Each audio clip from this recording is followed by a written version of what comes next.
বুধবার new ফারাক্কার station সংলগ্ন সিটুর কার্যালয় থেকে মিছিল করে 12 নম্বর জাতীয় সড়ক হয়ে ফারাক্কা বিডিও অফিসের কাছে এসে মিছিল শেষ হয়। মিছিলে থাকা কর্মীরা বিডিও অফিসে ঢুকতে গিয়ে পুলিশের কাছে বাধার মুখে পড়ে। বন্ধ করে দেওয়া হয় বিডিও অফিসের মেন গেট। পরে সিটুর 8 জনের প্রতিনিধি দল ফারাক্কা বিডিও জুনায়েদ আহমেদের কাছে স্মারকলিপি প্রদান করতে প্রবেশ করেন। ফারাক্কার জ্বলন্ত সমস্যা নিয়ে স্মারকলিপি প্রদান করল বিডিও অফিসে ভারতের কমিউনিস্ট পার্টির দক্ষিণ এরিয়া কমিটি ও নেতৃত্ববৃন্দ। আজ মূলত 6 দফা দাবি নিয়ে সিপিআইএম পার্টির ফারাক্কা সমষ্টি উন্নয়ন আধিকারিককে স্মারকলিপি প্রদান করা হয়। দাবিগুলির মধ্যে ছিল 1 নম্বর, সমস্ত গরিব পরিবারগুলির নাম আবাস যোজনায় নথিভুক্ত করতে হবে। দ্বিতীয় দাবি, ফারাক্কার সমস্ত উদ্বাস্তু করণের পরিবারদের নাম আবাস যোজনার তালিকায় নথিভুক্ত করতে হবে। তৃতীয় দাবি, বার্ধক্য, বিধবা ও অক্ষম ভাতা প্রাপকদের যাদের নাম নথিভুক্ত করা হয়েছে তাদের দ্রুত টাকা প্রদান করতে হবে। এদের চতুর্থ দাবি ছিল চুক্তি ভঙ্গকারী বিড়ি মালিক ও মুন্সিদের বিরুদ্ধে ব্যবস্থা গ্রহণ করতে হবে। পঞ্চম দাবি হচ্ছে সিন্ডিকেট রাজ্য ফারাক্কায় বন্ধ করতে হবে। ষষ্ঠ দাবি ছিল আরজি করের ঘটনায় দোষী ব্যক্তিদের জামিনে মুক্তি দেওয়া চলবে না। এই রকম দাবি নিয়ে আজকের এই কর্মসূচি। ডেপুটেশন দিয়ে বেরিয়ে এসে নেতৃত্ব ও বিডিও কী প্রতিক্রিয়া দিলেন?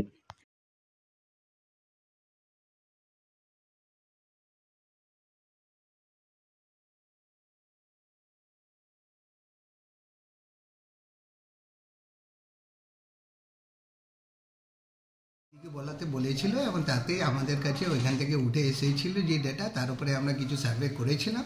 তার মধ্যে থেকে আবার রিসার্ভে হয়েছিল, যে কটা আমাদের প্রায় 93 মতন মনে হয় অ্যাপ্লিকেশন এখানে এসেছিল। তার মধ্যে থেকে 56টা আমাদের লিস্টে আছে। তালিকার সময় হিউজ অ্যাপ্লিকেশন ছিল জমা, তাও আমরা ফিল্ডের লেভেলে সার্ভে করেছিলাম। ফিল্ডের থেকে যে তথ্যটা উঠে এসছে তার উপরেই আমরা কিন্তু সিএমআরও পোর্টালে ডিসপোজাল করেছি। এখনো পর্যন্ত সার্ভে হয়ে যাওয়ার পরেও এখনো পর্যন্ত দেখা যাচ্ছে যে বেশ কিছু পাকা বাড়ির নাম রয়েছে এবং গরিবরা এখনো পর্যন্ত বাড়ি পায়নি। কি বলবেন?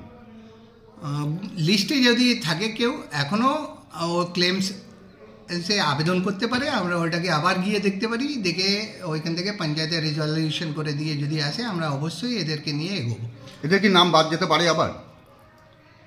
হ্যাঁ, ইনকেস যদি এরকম দোতলা বাড়ি থাকে সেও যদি তথ্য আমাদের কাছে, এটা কন্টিনিউয়াস প্রসেস চলতে থাকবে। এটা আমরা নিয়ে মানে নয়, যতক্ষণ টাকা পাচ্ছে না ততক্ষণ কিন্তু আমরা অ্যাকশন নিতে পারছি।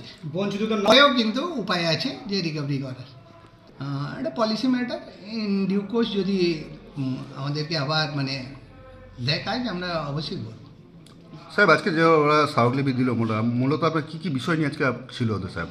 মেনলি আপনার তো ছিলেনই, তো আবাস যোজনা ছিল, উদ্বাস্তু কলোনির বাড়ির ব্যাপার ছিল, বার্ধক্য, বিধবা ও অক্ষম ভাতা প্রাপকের নাম ছিল যে যাতে ওরা পয়সা পায়, চুক্তি ভঙ্গকারী বিড়ি মালিক ও বিড়ি মুন্সিদের ব্যবস্থা, আর দুটো ফারাক্কা সিন্ডিকেট রাজ বন্ধ করতে হবে, আরজি করের ঘটনায় অভিযুক্ত দোষী ব্যক্তিদের জামিনে মুক্তি দেওয়া চলবে না। কি আশ্বাস পেলেন তারা আপনার কাছ থেকে? আমরা আমাদের থেকে এখানে যে আমার আন্ডারে আছে সেগুলো আমি দেখবো, যে কোনো হায়ার অথরিটি বা আদার লাইন ডিপার্টমেন্টের ইস্যু আছে ওইদের কাছে ফরওয়ার্ড করে দেবো। দাবি নিয়ে আমরা আজকে বিডিও সাহেবের কাছে গেছিলাম। যেটা জ্বলন্ত সমস্যা সেটা হচ্ছে আবাস যোজনা 2018-এর এই তালিকা, কিন্তু ওই সময়ে বুথ দখল করা মেম্বার, বুথ দখল করা প্রধান, তারা আমরা দেখেছি গ্রামে যে বগলে অফিসারের হাত ভরে দোতলা বাড়ি আছে, সেখানে ছাগল বেঁধে তিরপাল খাটিয়ে দিয়ে ছবি করেছে। আর তাদের নাম আছে, কিন্তু গরিব মানুষ যারা বাড়ি থেকে আকাশ দেখতে পায়, আল্লাহ ভগবানের সঙ্গে যাদের কথা হয়, মানে টালি নেই বাড়িতে, তিরপাল খাটানো আছে, কপাট নেই, দরজা নেই ঘরে, তাদের নাম বাদ। আচ্ছা, আমরা অভিযোগ করছি রয়েছে, অবশ্যই রয়েছে আমাদের প্রচুর। আমরা নাম এর আগেই তো আমরা এসেছিলাম, প্রায় 10,000 মানুষ আবেদন করেছিল।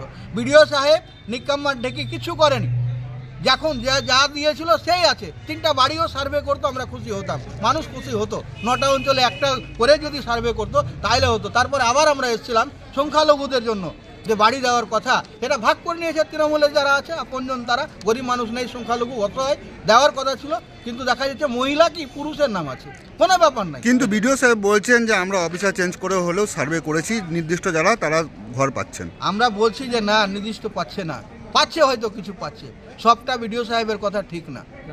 আমাদের কাছে প্রমাণ আছে, তথ্য আছে, যে নাম এখনও বিল্ডিংওয়ালা তার নাম আছে, 4 চাকা আছে তার নাম আছে, অভিযোগ করার পরেও কাটা হয়নি, অফিসে বসে বসে ঠিকঠাক করেছে। এখন বিডিও সাহেব বলছে যার বাড়ি আছে যেখান থেকে ছবি হয়েছে সেখানে বাড়ি হবে না। এটা বলার কথার কথা আমরা মনে করছি, কেননা একটা লোক গরিব মানুষ যার বাড়ি টালির বাড়ি আছে, 3 ফুটা টালি ফুটা আছে, তাকে ঘরে ভরে তৃণমূলের যারা ছিল মেম্বার ছিল তারা গিয়ে ওর বাড়িতে গিয়ে ছবি করেছে, তাদের নাম এসছে, কিন্তু গরিব মানুষ যার বাড়িতে ছবি করলো তার নাম নাই। মতামত হচ্ছে যে তালিকা আবেদন করেছিল এরা বলেনি আমাকে বাড়ি দাও, তদন্ত করে ব্যবস্থা গ্রহণ করেন আমি পাওয়ার যোগ্য কিনা। এইটা তদন্ত করতে আপত্তি কোথায়, অসুবিধা কোথায়? কিন্তু এদের টালবাহানা আছে, এরা জানে যে কাটমানির সরকার কে কত বেশি টাকা দিবে তার 1 নম্বরের তালিকায় নাম থাকবে। এটা আমরা শুনছি যে সার্ভে করতে গিয়েও টাকা দরদাম হয়েছে, পঞ্চায়েতে বসে হয়েছে, তোমার কিছু হবে না, নাম ঢুকিয়ে দেওয়া হবে, এখনও কিছু নাম পেন্ডিং আছে। কেন এই যে গ্রাম সংসদের সভা কেন মাইকিং করলো না? আসুক না সব মানুষ, অসুবিধা কোথায়? সত্যটা ঢাকবে কেন?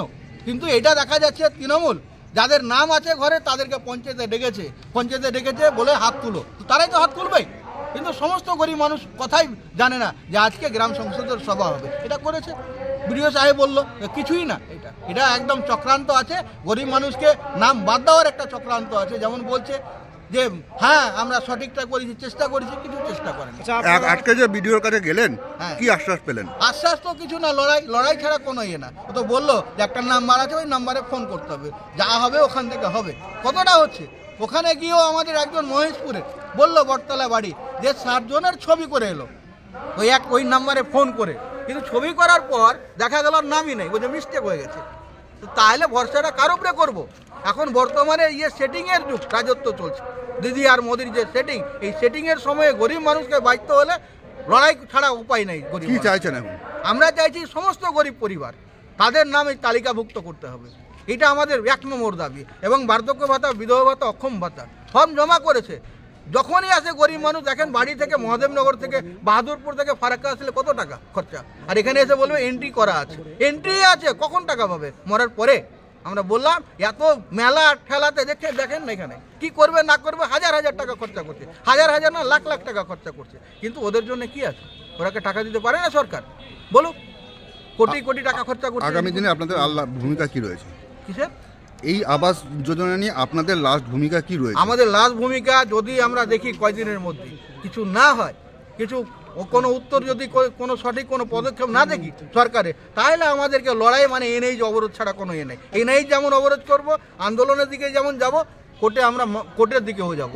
যে সার্ভে করেছিল কারা, কি নাম আপনার? একটা তথ্য আছে আমাদের, আরও ডিপে গিয়ে তথ্য নিব যে ওই গরিব মানুষ তার নাম নেই, আবার বিল্ডিংওয়ালা তৃণমূল গেছা, তৃণমূলের মেম্বার প্রধান তার আত্মীয় তার নাম আছে, বাড়িতে 4 চাকা থাকা সত্ত্বেও এই নামটাকে যখন আমরা পাবো, হাতে পেয়েছি অনেকটা, তারপর এটা নিয়ে যেমন আমরা কোর্টে যাব, তেমন আমরা রাস্তাতে নামবো। পরিচয় আপনার? আমি মোজাফফর হোসেন, সিপিআইএমের জেলা কমিটির সদস্য।